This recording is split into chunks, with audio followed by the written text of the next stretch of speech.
Olá, sejam bem-vindas a mais um podcast da FemCare, uma empresa especializada em saúde feminina, e hoje nós vamos conversar entre médicas da FemCare, o que é muito, muito legal. Então eu tenho o prazer de conversar hoje aqui com a doutora Camila Calegari, ginecologista aqui da nossa equipe, e o nosso bate-papo a gente podia conversar sobre tudo, gente, porque aqui na FemCare vocês de fato encontram uma ginecologia bem ampla, especializada em alguns pontos mais detalhados, como por exemplo a questão hormonal feminina, em todas as suas variáveis, né? Então a gente tem muita menopausa, sim, mas a gente também atende as pacientes com outras disfunções hormonais. A gente tem um foco muito grande nas doenças ginecológicas benignas, como, por exemplo, a endometriose, a adenomiose. A gente tem um foco importante na infertilidade feminina, com uma equipe super especializada para tudo isso. A gente tem a parte da obstetrícia, onde a gente acolhe as nossas pacientes que passaram por todas essas trajetórias para fazerem os seus pré-natais, os seus partos, e acolhimento é o que não falta por aqui. A gente claramente tínhamos que selecionar um tópico, né? Então, nesse primeiro podcast, porque a gente está querendo explorar com vocês a jornada das pacientes na perimenopausa, na pós-menopausa e como vivenciar esse período da melhor maneira possível, o nosso tópico do dia vai ser menopausa. Eu vou começar falando um pouquinho que a gente quer que tudo isso que tem sido trazido em termos de menopausa aqui pela equipe da FemCare tenha um olhar cor-de-rosa e não um olhar cinzento. Então, a gente não quer que todo mundo tenha aquela ideia, principalmente, que a menopausa, nossa, é tudo de ruim na minha vida. Não, a ideia que a gente tem aqui nesses bate-papos todos é trazer ciência e saúde para melhorar a qualidade de vida. Camila, bem-vinda, e eu gostaria de ouvir um pouquinho de você, como ginecologista, o que você tem recebido e você tem percebido também em relação às mulheres nessa fase e a maneira mais adequada da gente talvez ajudá-las. Sim, obrigada, Flávia. É um prazer trabalhar aqui, trabalhar com você, né? Uma equipe tão dedicada, tão voltada para a ciência. É muito bom trabalhar com profissionais assim. A gente vê uma melhora, né, do conhecimento da menopausa, da transição menopausal. As mulheres estão mais atualizadas, estão procurando mais ajuda e estão mais preocupadas, o que já é muito, muito bom. A gente já larga na frente quando as mulheres estão mais atentas aos sintomas da menopausa. E as pacientes mais jovens começam a se preocupar um pouco que um dia essa fase vai chegar e a gente precisa estar preparada para isso. E chegar bem nessa fase é o melhor dos mundos. Quando você chega sabendo o que vai acontecer com você, quando você chega preparada para essa fase, é a melhor situação que pode acontecer. Então, cada vez mais a gente está recebendo pacientes mais bem informadas, mais jovens, preocupadas com a fase que vai chegar. Tá? E essas são as melhores pacientes que a gente consegue chegar bem. Claro que quem a gente já recebe transicionando, a gente vai seguir dali para frente com tudo que a gente pode oferecer e que não é pouca coisa.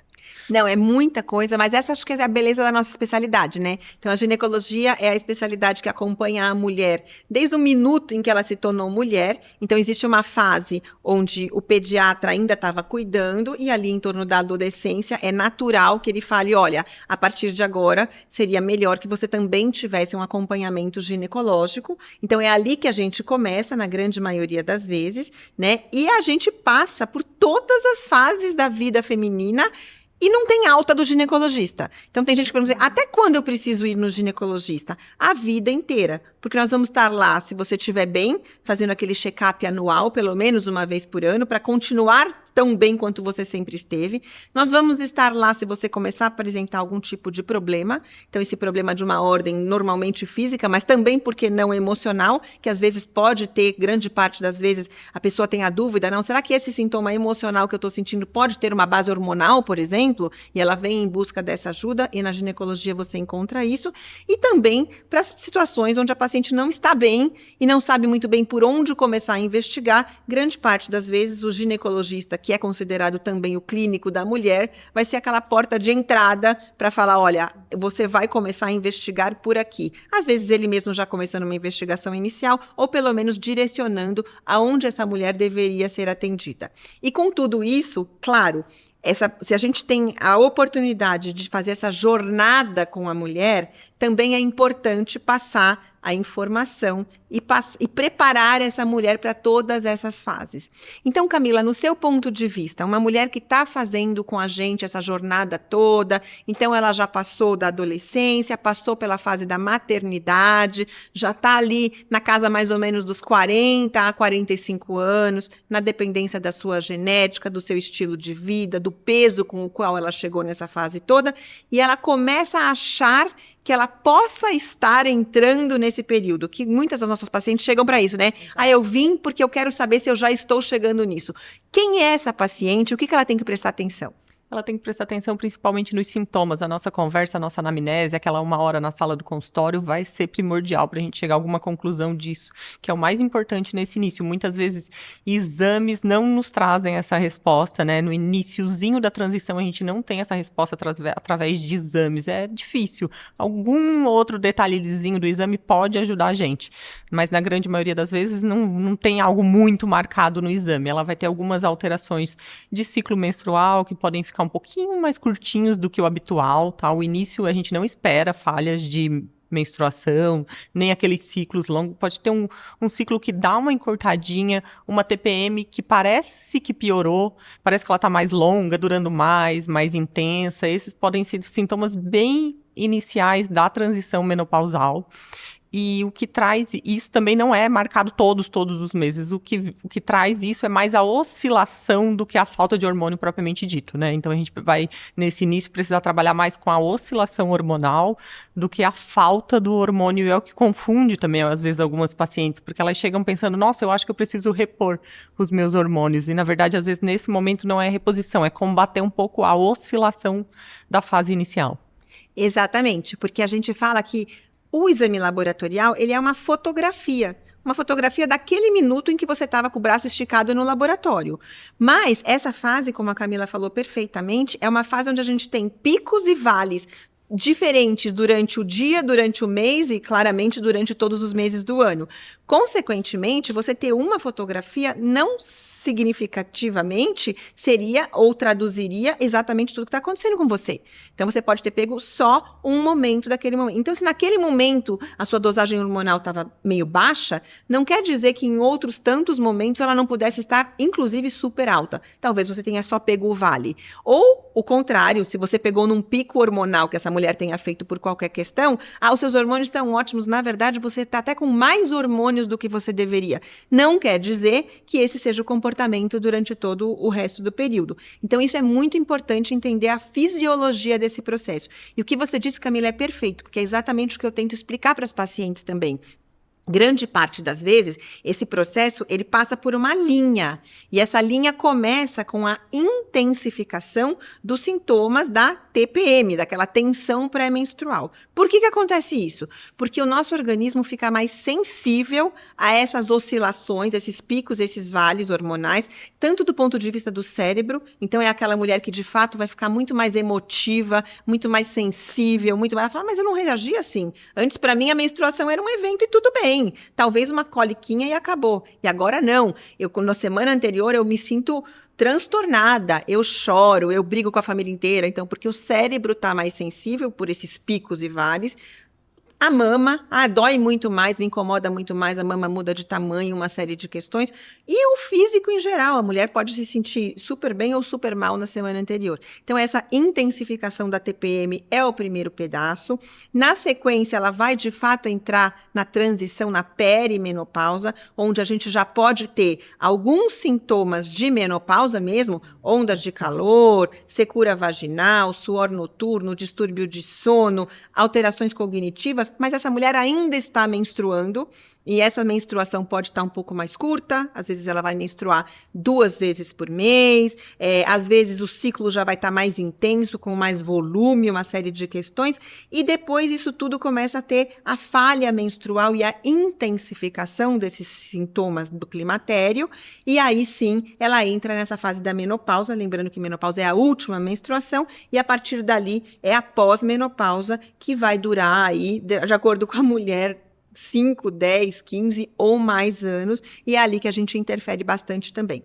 Então, fazendo esse apanhado geral da nossa conversa, quando essa paciente, Camila, daí entrou mesmo. Tipo assim, chegou na menopausa, tá passando mal, tá se queixando e ela chega para você para fazer o cuidado. Como é que a gente começa essa abordagem e o que a gente pode oferecer para elas? Essa é a fase que a gente tem muito para oferecer. Eu acho que a gente melhorou muito ao longo dos anos, né? Depois dos anos 2000, onde teve aquele estudo que não foi muito bom no WHI, mas hoje a gente sabe que ele trouxe informações positivas, mas naquela época realmente foi algo ruim. Mas depois disso, eu acho que a gente evoluiu demais. A gente tem muita opção de tratamento e a gente vai descobrir se essa paciente, com base nos exames e na história dela, ela tem uma condição de ser elegível para terapia de reposição hormonal e se ela for elegível, se ela quer fazer terapia de reposição hormonal, né? Com base em tudo que ela já sabe, que ela já conhece, com tudo que a gente vai explicar durante a consulta para ela entender bem, está bem ciente do que vai acontecer com ela, se ela realmente é a favor da terapia de reposição hormonal, e aí a gente vai ver uma melhora muito boa desses sintomas e vai escolher, claro, qual tipo de hormônio, qual via, qual dose, ajustar a dose. Às vezes vai precisar de 2 hormônios, às vezes 1, às vezes 3. Isso vai sendo colocado na terapia de reposição hormonal, às vezes gradual, né, que seria a melhor opção do mundo. Primeiro, a gente ter um estrogênio bem reposto, que é o principal hormônio que vai trazer os sintomas, e depois, gradativamente, se precisar de outros, colocar outros hormônios e fazer o acompanhamento adequado, sempre em doses femininas e fisiológicas. Essa é a chave do sucesso. Então, a gente tem que deixar bem claro que a gente propõe a reposição hormonal. Então, são termos muito delicados, às vezes uma palavra não faz muito sentido, mas repor o que o seu corpo já estava acostumado a produzir naturalmente e cuja falta, naquele momento, explica os seus sintomas. Então, não é suplementação hormonal. Suplementação a gente tem de outras coisas, macro, micronutrientes, vitaminas, mas para hormônio não tem suplementação hormonal. Também não é muito científico o uso do termo modulação hormonal, porque também a gente não tem que modular nada, você tem que repor o que está caracterizado que está fazendo falta no seu corpo. E essa reposição, ela vai também ser diferente. A gente vai fazer uma jornada da reposição com essa paciente. Por quê? Porque os ovários vão produzindo cada vez menos, mas não é que tem uma produção zerada, ele vai delicadamente caindo a sua função e o organismo, portanto, na contrapartida, vai precisando de cada vez mais. Então, aquele plano que funcionou para você no começo do ano, não necessariamente vai continuar funcionando no final do ano e nos anos subsequentes. Então, só ficar refazendo as mesmas receitas, grande parte das vezes, não é a melhor alternativa. Em relação às pacientes candidatas à reposição hormonal ou não, eu sempre coloco que a gente tem que dividir a paciente em faixas. Então, claramente, a gente primeiro vai olhar se a paciente pode receber a reposição hormonal. Porque eu não vou discutir reposição hormonal com uma pessoa que não possa receber reposição hormonal. O que não quer, em absoluto, dizer que a gente não vai cuidar dessa paciente. Então, daí, se ela puder receber reposição hormonal, eu vou perguntar se ela quer receber a reposição hormonal. E para aquelas que podem e querem, nós vamos estudar a melhor reposição hormonal. Para as pacientes que não podem receber reposição hormonal, a gente abre uma gama de alternativas medicamentosas e não medicamentosas para resolver os sintomas. E grande parte das vezes o nosso problema é que a gente vai precisar de mais coisas para resolver aquela gama de sintomas que a paciente está oferecendo ou apresentando, né? Mas tem solução para praticamente todos eles. A gente só precisa saber como fazer isso. E para aquelas que não querem e não podem ou de alguma maneira não se identificam com essas propostas, a gente tem que pelo menos incentivar as boas medidas para a qualidade de vida e para uma vida saudável. E o que você costuma falar para as pacientes em relação a isso, Camila? Vida saudável a gente constrói ao longo de uma vida, né? É difícil mudar muitos hábitos subitamente numa fase que já é uma fase de mudança. Então, tudo que você veio construindo de vida saudável é ali vai fazer diferença. É nesse ponto da vida que você vai perceber que bom que eu fiz tudo isso, que bom que eu fiz estoque de músculo, estoque de osso, que bom que eu tentei manejar meu estresse, estou com uma saúde mental em dia hoje, 100% é quase que impossível falar, né? Mas ela tá boa, eu estou conseguindo enfrentar os problemas. E Tudo que tiver fora disso, a gente vai tentar adequar dali para frente, né? A gente vai tentar modificar. Eu sei que algumas coisas são trabalhosas nesse ponto, principalmente se você não tem um hábito saudável, você não veio bem até aqui, mas a gente vai sim, a partir dali, devagar. É uma fase que precisa de consultas mais frequentes até a gente fazer esses ajustes, né, de tanto de hábito quanto de medicação, principalmente de terapia de reposição hormonal. A gente precisa de um acompanhamento mais de perto de novo, um pós-menopausa mais tardio. Normalmente a gente já consegue espaçar novamente essas consultas como já foi um dia na sua vida, mas nesse início precisa de um acompanhamento mais de perto com um ginecologista, não tem jeito. Eu também acho. E, na verdade, eu acho assim, a partir do momento que a mulher chega pra gente, a primeira coisa que a gente faz é ter uma boa consulta e conversar. Então, é uma frase clássica que tem sido muito divulgada, que a pessoa fala que ela não se reconhece mais. Então, nós vamos primeiro tentar entender se essa mulher se conhecia bem antes, ou às vezes tem mulheres que nunca tiveram nem tempo para parar para olhar quem elas eram. Para aquelas que já se conheciam, a gente vai tentar ver o que é possível fazer para que elas voltem a chegar próximos do que elas eram naquele momento, que as agradava e tudo mais. E a partir dali, vai ser uma boa avaliação médica integral, pensando em todos os aspectos que possam estar afetados pela questão dessa transição menopausal, uma avaliação de quais elementos da equipe multiprofissional e multidisciplinar vai ser importante que essa mulher tenha.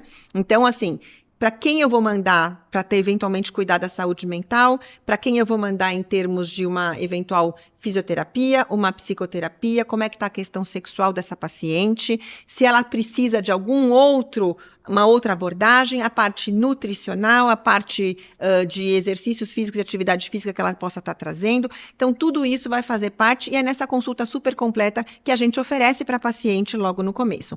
A partir de então, feitas as diversas avaliações, a gente vai traçar um plano terapêutico. Atingível. Metas Exato. Atingíveis. Real. Né, aquilo que se encaixa na vida da mulher de verdade. Então, não adianta você chegar para uma paciente que nunca fez nenhuma atividade física, que já te fala que não se identifica com nada, que você fale que o seu plano só vai funcionar se ela fizer atividade física todos os dias da semana. É claro que a gente vai ter que ter uma coisa real e palpável, mas que existem muitas opções. E ao término desse plano terapêutico, estabelecer a frequência de encontros, de consultas e quantas vezes ela precisa fazer exames, deixando bem claro que não são todas as pacientes que vão ser examinadas do ponto de vista laboratorial a todas as consultas. Então, às vezes, a gente tem pacientes que falam assim, mas não está na hora de eu fazer de novo os exames. Às vezes, a nossa consulta, o nosso olhar e o nosso exame físico falam muito mais do que qualquer número do laboratório. Mas a gente sabe bem quando olhar, quando investigar, quando pedir cada um desses exames e quando chegar para a paciente e falar, olha, esse plano talvez não esteja indo tão bem para você, vamos mudar. Mas o mais importante é abraçar essa paciente desde o começo e falar com ela que ela não está sozinha nessa jornada. Escuta de qualidade, né? Quem você vai escolher para te ouvir. Exatamente isso. A gente sabe, né, Flávia, que também tem padrões diferentes para cada mulher, elas não são iguais. Você que trabalha em mais de um país, você consegue perceber essa diferença sociocultural de um país para o outro, quanto esses sintomas impactam diferente nessas mulheres? Eu falo assim, que na verdade os sintomas são universais, o jeito que as mulheres lidam com eles são muito diferentes, né? Então sim, a gente percebe que grande parte das mulheres latino-americanas e brasileiras tem uma preocupação um pouco maior com os aspectos físicos, então isso é uma questão que é trazida de imediato. Então se ela começa a ganhar peso, se ela começa a perceber mudanças em relação às estruturas de colágeno da pele, aspecto real do envelhecimento, isso é uma preocupação muito importante. Em outros países, principalmente nos Estados Unidos, onde eu também trabalho, e em países da Europa, às vezes essas mudanças físicas para elas não têm tanto impacto quanto, por exemplo, os aspectos mais relacionados com a diminuição de energia, com o medo da queda da produtividade, e de não atingir eventualmente as metas, o que elas estão, na verdade, precisando buscar, porque a gente sabe que a vivência é individual e traz todo um aspecto cultural, um aspecto emocional que vai ser identificado e adequadamente abordado para cada uma delas. Mas eu acho que a beleza da mulher, essencialmente, é a gente entender que essa jornada precisa ser bem traçada desde o começo. Então, mulheres, né, para a gente ir finalizando, eu acho que um recado final é sempre importante. O que você acha, Camila, que a gente pode passar para essa pessoa que falou assim, nossa, eu estou ouvindo tudo isso, eu estou completamente perdida, por onde eu começo? Pelo básico, né? Pela essa primeira consulta ginecológica, por esse acolhimento de qualidade, por essa escuta adequada e, a partir daí, traçando todas as suas metas com calma, com metas atingíveis, se comparando ao que você era 15 anos antes, com você mesma, e não se comparar com coisas que não são atingíveis, que a gente vê na mídia o tempo inteiro, né, com as mídias digitais mais ainda. Não é esse o nosso foco, não é esse o nosso ponto. Vamos resgatar quem você era e melhorar, se for possível, algo que já era ruim há muito tempo, mas dentro de coisas atingíveis. Exatamente. E eu acho que você saber escolher quais são os profissionais que vão estar do seu lado. Do mesmo jeito que os pais normalmente escolhem com muito cuidado o pediatra que vai cuidar daquele filho assim que nasce, né? Que a gente tenta escolher com tanto cuidado tudo que a gente vai oferecer para nossa família. É a hora de você, mulher, olhar e escolher o que você merece de melhor para traçar um bom plano para viver os próximos 30 a 40 anos da sua vida. Por quem você quer ser cuidada, que tipo de escuta você quer ter, que tipo de profissional você quer ter, com qual profissional você consegue se abrir e encontrar o melhor do que tem dentro de você mesma. Exato. Eu acho que a gente cobriu um pouquinho do que a gente gostaria. Claramente, a gente tem assuntos aqui para passar um ano conversando, mas nós vamos ter muitas outras oportunidades para fazer outros podcasts. A gente vai adorar ouvir as sugestões de vocês em relação ao conteúdo desse, que vocês divulguem essas informações, repliquem, mandem para as pessoas para quem isso possa fazer algum sentido e, claramente, que a gente possa preparar, junto com todas vocês, o conteúdo para os próximos. Muito obrigada. Obrigada, foi um prazer.